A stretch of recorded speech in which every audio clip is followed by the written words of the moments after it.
మహా న్యూస్పై మొత్తం జర్నలిస్ట్ సంఘాలన్నీ కూడా దాడిని ఖండించాయి. ఒక విధంగా మీడియా చరిత్రలోనేది ఒక చీకటి రోజు.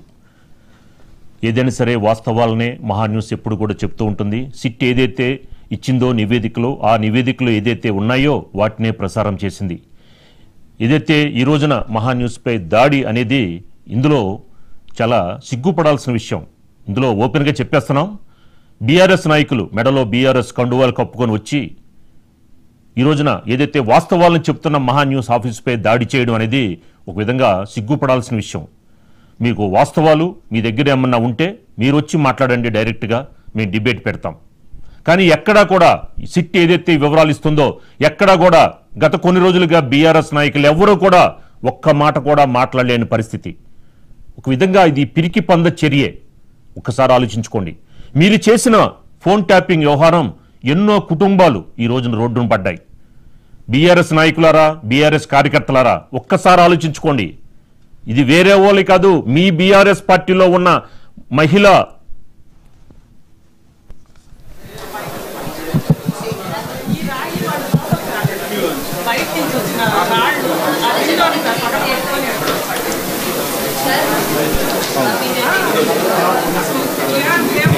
ఇప్పుడు దాకా పోలీసులు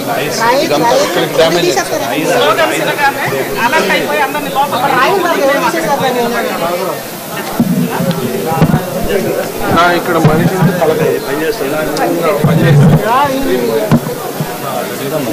చూపించండి.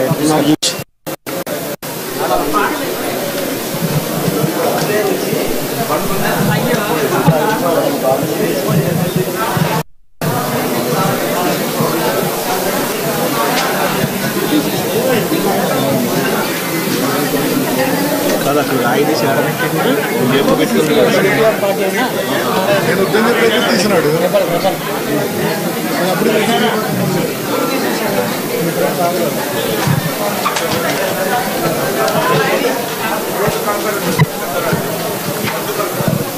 నువ్వు అక్కడ సిస్టమ్ కార్డు రాయి తీసావా? నువ్వే తీసావు అంటారు అక్కడ రాయి అక్కడ వేసింది. సిస్టమ్కి తగ్గిన రాయి ఉంది కదా, నువ్వు లేకుండా అక్కడే ఉంచాలి.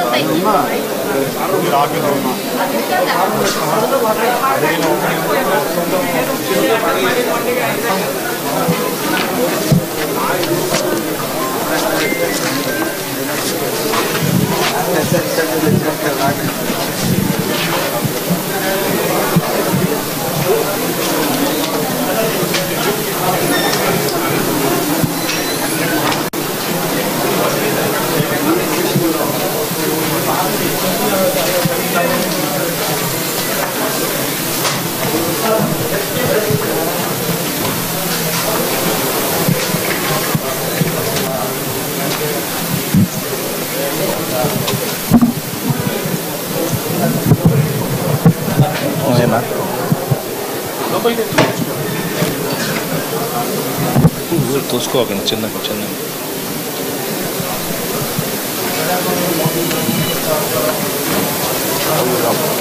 వాటర్ వాటర్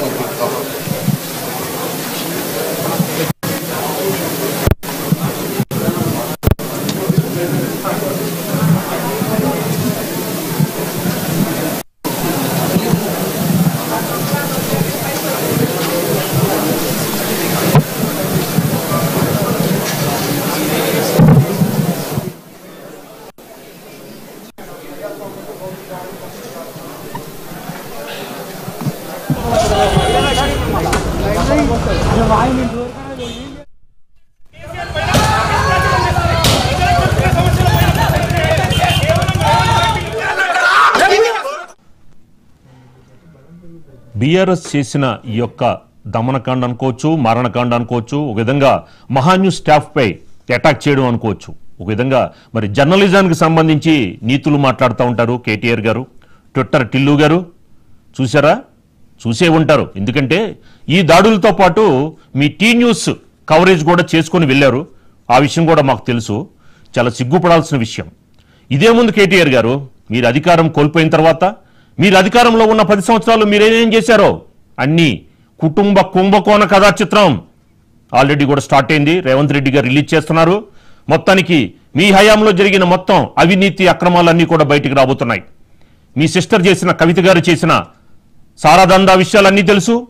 అయినా కూడా ఆ విషయాలు ఎక్కడ కూడా బయటకు రాకుండా ఆవిడ బయటకు వచ్చి బీసీ అని, బీసీ కార్డు పట్టుకొని బయటకు వచ్చి మళ్ళా తెలంగాణ ప్రజల్ని మళ్ళా మోసం చేసే ప్రయత్నాల్లో భాగంగా జాగృతి ద్వారా నేను మళ్ళా ఏదో చేస్తానని చెప్పని అంటాం. ప్రజలు ఎవరో నమ్మే పరిస్థితుల్లో లేరు కేటీఆర్ గారు, కేసీఆర్ గారు. కాళేశ్వరం గురించి చెప్పుకోవాలంటే మెదడు కరిగించి కాళేశ్వరం కట్టారా? తెలంగాణ జాతిపిత అని చెప్పుకుంటూ కేసీఆర్ పేరు కాళేశ్వరం చంద్రశేఖరరావు అని పేరు పెట్టుకుంటూ చూశారుగా పీసీ ఘోష్ కమిషన్ ముందు ఏమేమైందో. అధికారులు ఏం చెప్తున్నారో, మాదేం లేదు, పైనుంచి ఆర్డర్స్ వచ్చాయి, మేం చేశామని చెప్తున్నారు. మరి ఈటెల రాజేంద్ర గారు మాట్లాడడం జరిగింది, హరీష్ రావు గారు మాట్లాడడం జరిగింది. కేసీఆర్ గారు అడిగితే డేట్ ఎక్స్టెండ్ చేయమని అడిగారు. డేట్ ఎక్స్టెండ్ చేసింది వెళ్ళిన తర్వాత అందరి సమక్షంలో చెప్పుకోలేక రిక్వెస్ట్ చేస్తే పీసీ ఘోష్ కమిషన్ ఆయన కేసీఆర్ గారు ఒక్కలే మాట్లాడడం జరిగింది. 82,000 కోట్లు అన్నారు, 1,00,000 కోట్లు అన్నారు, ముందు 62,000 కోట్లు అన్నారు. ఏమైంది? ఎక్కడికి వెళ్ళింది ఎస్టిమేషన్? ఆ రోజున కాళేశ్వరం ప్రాజెక్టు సంబంధించి అధికారులు ఇంజనీర్స్ అందరి మీద రైడింగ్స్ జరుగుతుంటే ఒక్కొక్కటి ఇంట్లో 500 కోట్లు దొరుకుతున్నాయి. ఇంజనీర్స్ ఇంట్లో, ఒక్కొక్క ఇంజనీర్ ఇంట్లోనే 500 కోట్లు దొరుకుతుంటే ఎంత అవినీతి జరిగింది. ఎన్ని వాస్తవాలన్నీ వన్ బై వన్ బయటకు వస్తుంటే తట్టుకోలేక మీకు దమ్ముంటే ఛానల్కి రండి, డిబేట్లో కూర్చోండి, మీ దగ్గర ఉన్న వాస్తవాలు చెప్పండి. సిట్ ఏదైతే నివేదిక ఇచ్చిందో మేము చెప్తాం. అంతేగాని జర్నలిజం, మీడియా దాడులు, ఇన్ని మాటలు మాట్లాడారండి కేటీఆర్ గారు. ఈ రోజున ఏమైంది? మీ ఛానలే దగ్గరుండి వచ్చింది, వాళ్ళతో పాటు మీ ఛానలే తీసుకొచ్చిందేమో. వచ్చిన 30 మంది 50 మంది మోకనేసుకొచ్చి దాడులు చేసేస్తే అబద్ధం నిజమైపోద్దా? నిజం అబద్ధం అయిపోద్దా? చాలా సిగ్గుపడాల్సిన విషయం అండి. కుంభకోణ కథా చిత్రాలు వస్తున్నాయి. మొత్తం మీ కాళేశ్వరం సంబంధించిన అన్ని బయటకు వస్తున్నాయి. ఇప్పుడు ఫార్ములా ఈ రేస్, అందులో ఏమేం జరిగినాయి కూడా బయటకు వచ్చినాయి. అప్పుడేమో మేం చెప్తేనే చేశారు అధికారులు అన్నారు, తర్వాత మీరే మళ్ళా మాట మార్చి అధికారులదే బాధ్యత నాదే ఉందన్నారు.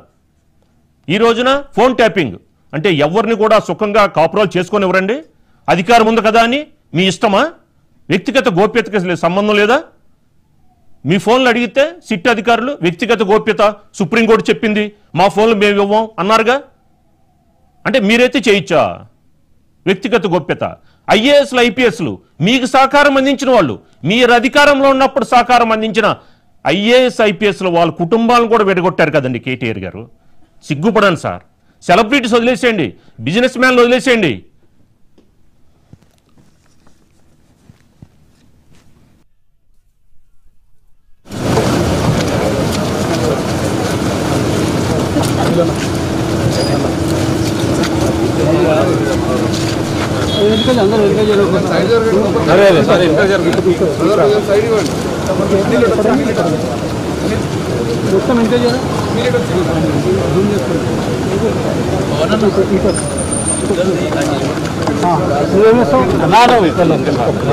ఓకే ఓకే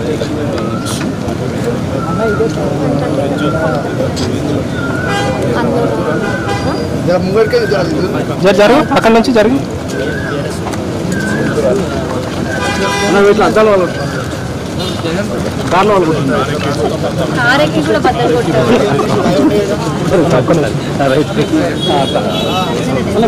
జూమ్ చేసుకుని రాయండి. దాంట్లో పోలీసు వాళ్ళు తీసేస్తున్నారు, పోలీసు వాళ్ళే తీసుకున్నారు.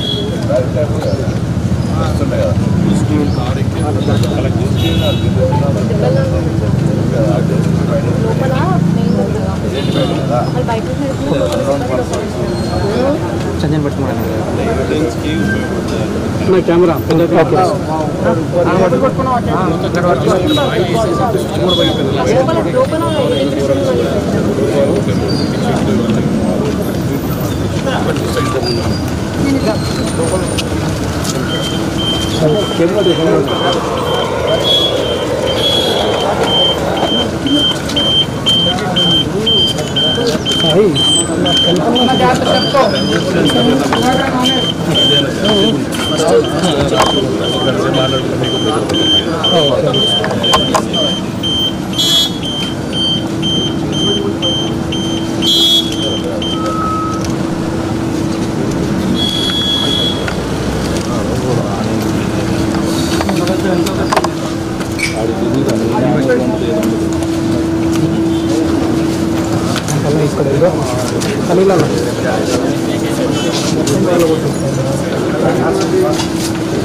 కింద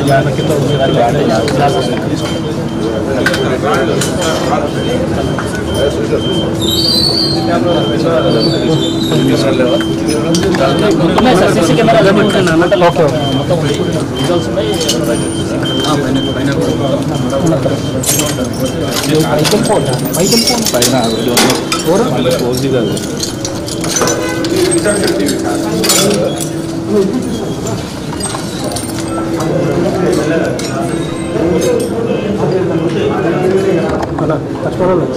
డైరెక్ట్ టేబుల్ పెట్టాలి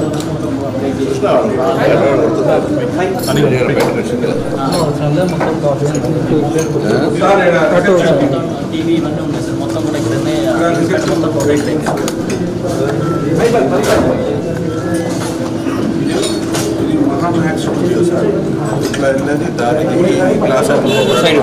సైడ్ కొంచెం సైడ్ పైకి టేబుల్ అంటే చూడండి రా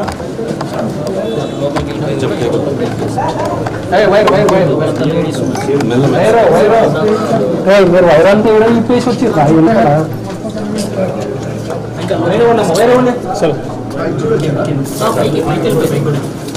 వైరాంతా తీసేసి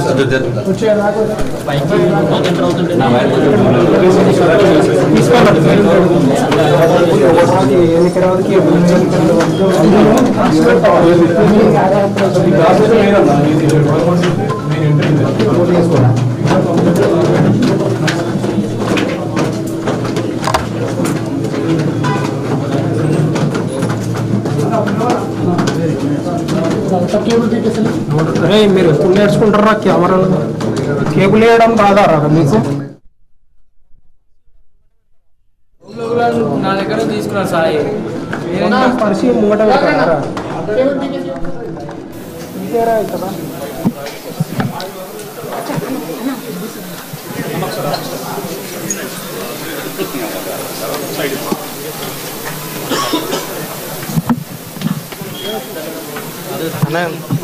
కొంచెం అయితే ముందు దగ్గర పెట్టుకున్నా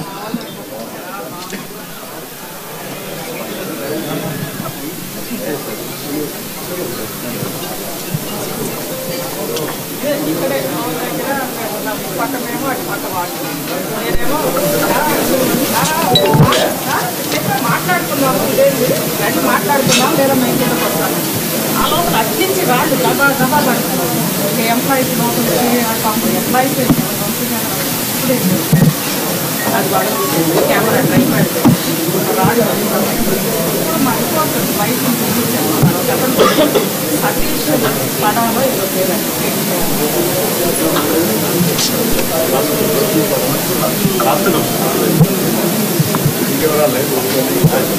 చాలా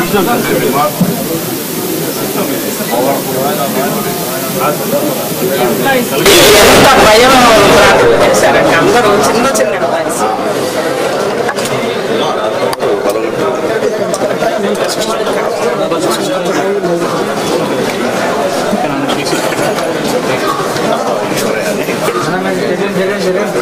బయట నుంచి కొడితే వండినా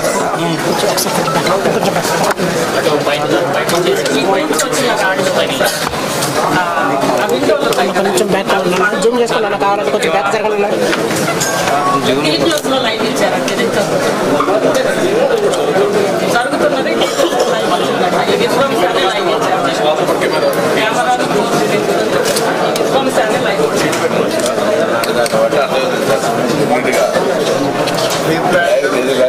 కూడా కేర్ చేయాలి ఇంకా డస్క్ జరగచ్చు ఇంకా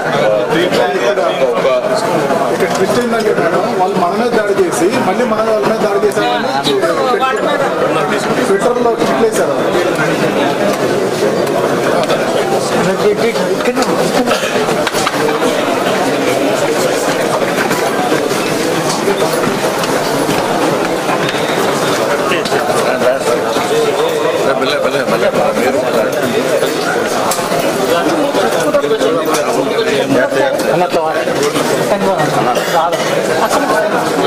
బాగున్నా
ఓకే ఓకే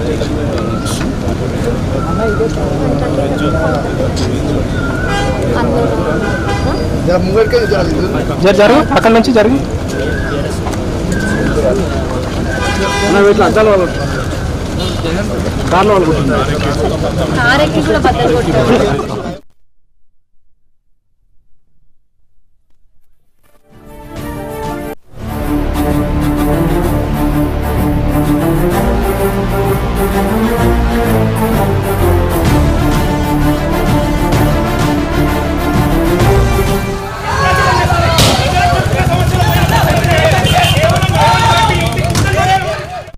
సో మనం చూస్తున్నాం బీఆర్ఎస్ గోండాలు ఒకేసారి దగ్గరగా 40 నుంచి 50 మంది ఒకేసారి మహా న్యూస్ ఆఫీస్పై దాడి చేశారు. మనం ఇప్పుడు విజువల్స్ చూస్తున్నాం. పెద్ద పెద్ద బండరాళ్ళు, కర్రలు, రాడ్లతో మొత్తానికి అటాక్ చేసిన మన దృశ్యాలను చూస్తున్నాం.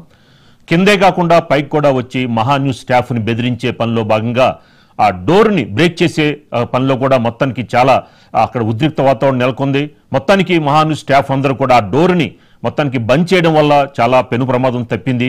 లేకపోతే వీళ్ళు ఏమేమి ఘనకార్యాలు చేసేవాళ్ళో చాలా ఇబ్బందికరమైన ఆ పరిస్థితులు ఉండేవి. మొత్తానికి వీళ్ళు ముందుగానే ప్లాండ్గానే ఒక 40 నుంచి 50 మంది రాళ్ళు, కర్రలు, రాడ్లు, ఇనుప రాడ్లతో సహా వచ్చి కార్లను ధ్వంసం చేశారు. కేటీఆర్ జిందాబాద్ అంటూ కూడా మాట్లాడారు. మహా న్యూస్ డౌన్ డౌన్ అంటూ కూడా మాట్లాడారు. మరి వీళ్ళు చేసిన నిర్వాకాలన్నీ మరి వాళ్ళకి తెలుసో తెలియదో. బీఆర్ఎస్ కార్యకర్తలారా, నాయకులారా, మీ పార్టీలో ఉన్న మహిళా ఎమ్మెల్యేల ఫోన్లు కూడా ట్యాప్ చేశారు. మీ పార్టీలో ఉన్న మంత్రులు, మహిళా మంత్రుల ఫోన్లు కూడా ట్యాప్ చేశాడు కేసీఆర్. ఒక్కసారి ఆలోచించుకోండి, సిగ్గుపడండి. మీరు ఏం జరుగుతుందో తెలుసుకోండి. బీజేపీ ఎంపీ కొండా విశ్వేశ్వరరెడ్డి ఆయన భార్య ఫోన్ని ట్యాప్ చేసి వేధించాడంట మీ వాళ్ళు. సిగ్గుపడండి. ఇక్కడి నుంచి పారిపోయి బెంగళూరులో తలదాచుకున్నారంట.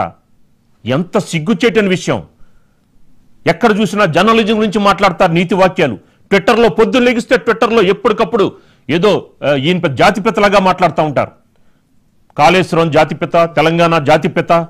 మొత్తానికి కుటుంబ కుంభకోణ కథా చిత్రాలు ఫస్ట్ హాఫ్ అయిపోయింది. సెకండ్ హాఫ్లో